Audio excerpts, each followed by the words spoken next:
What's up, everyone, and welcome back to the Style of Gaming. Feeling cross about the mixed reviews of EA and Bioware's new loot shooter Anthem? Let's get it. Right away, this is Should You Buy in 5 Anthem.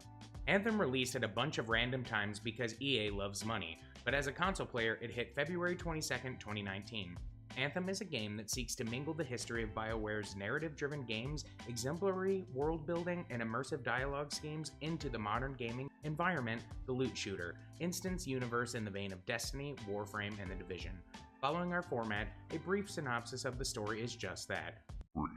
Similar to Destiny, the story to Anthem is told through a sporadic series of missions, leaving the meat and potatoes at the door for high-profile action, thrill, and fun.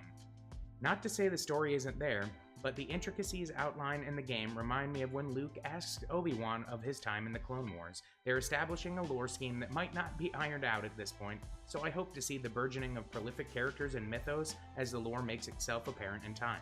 But as it stands, the freelancers are pilots of incredible javelin suits that help them realize their inner Tony Stark. Your player character enters an area known as the Heart of Rage in the opening hour of the game, only for your team to be demolished by ancient creatures known as a Titan, forcing you to tuck tail and retreat. The political arm of Bastion, Corvus, contacts the freelancer, i.e. you, for a secret mission to re-enter the Heart of Rage. Who better to go back than someone who failed previously? This baddie, named The Monitor. tries to control the Anthem of Creation similar to the undisclosed time period in the beginning of the game. This time, it's different apparently though. This guy assuredly means business. Bada bing. Bada boom.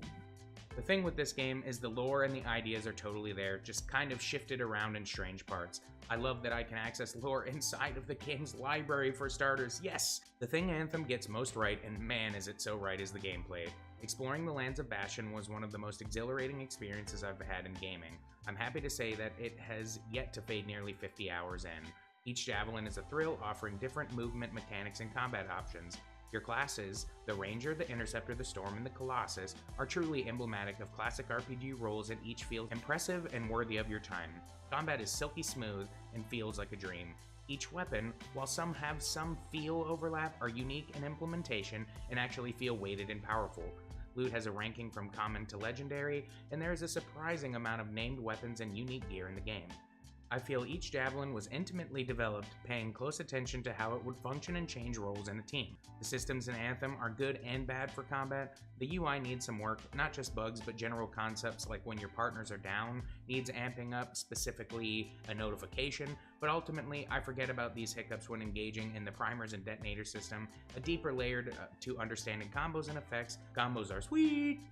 The game visually is unbelievable. There's little I want to add because you can watch any video on the internet and see how mesmerizing traversal and combat are. The particles, maps, textures, and animations feel like we're nearing the peak of this console generation's power, considering games like this and Red Dead are available. Sadly though, with so much good, there's an unbelievable amount of bad. Anthem is currently kind of a mess, and the endgame life is a repetitive grind that feels void of the joy delivered in the opening 30 hours and absent of substantial value. If you read any game site, the load times are bad, the patches helped from the beta, but it's bad. The launch bay is clunky, you have to go to Fort Tarsus a bunch, which knocks the feel of the natural progression and flow of the game's narrative. Anthem's story is pretty drab, predictable, and the writing sometimes is downright pathetic. Anthem makes it sound like you're single-handedly changing the world of Bastion. This is reinforced by the fact that you have to navigate Fort Tarsus alone, and subsequently the lack of guarantee you'll end up in the same launch bay just cements this lonely feeling. It's honestly a nuisance to me in a game that's supposed to be a shared world. Another major factor is the lack of inspection of friends and random javelins. I have no means of comparing my build to others, and that's bothersome. I think this also contributes to the negative press of the loading screens. If there was a way for me to switch weapons or even look at my friends or myself while loading, I could bear the 2 to 4 minutes it takes for every mission to load if I had something to interact with. The fact that you can't switch weapons or gear unless at a forge seems downright lazy and absolutely crazy to me. The fact that you can't have more than 4 people in a server of free play in a map so huge is probably the most egregious thing I've experienced in a long time in games. The other major gripe for me is how broken mission markers are, a problem that seems like an extension of UI issues I've mentioned earlier, such as not being able to resurrect downed partners from time to time. I honestly can't tell you how much I've wasted time loading into quick play missions only to have the quest marker completely bug out. Should you buy Anthem? I personally think if the loot shooter is your style of game and you're a patient player, able to see the beauty in the skeleton Bioware has delivered, pick this game up pronto.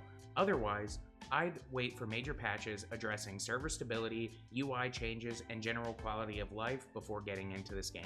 Stay tuned for the full style review next week. Thanks for watching, please subscribe, and I'll see you guys then.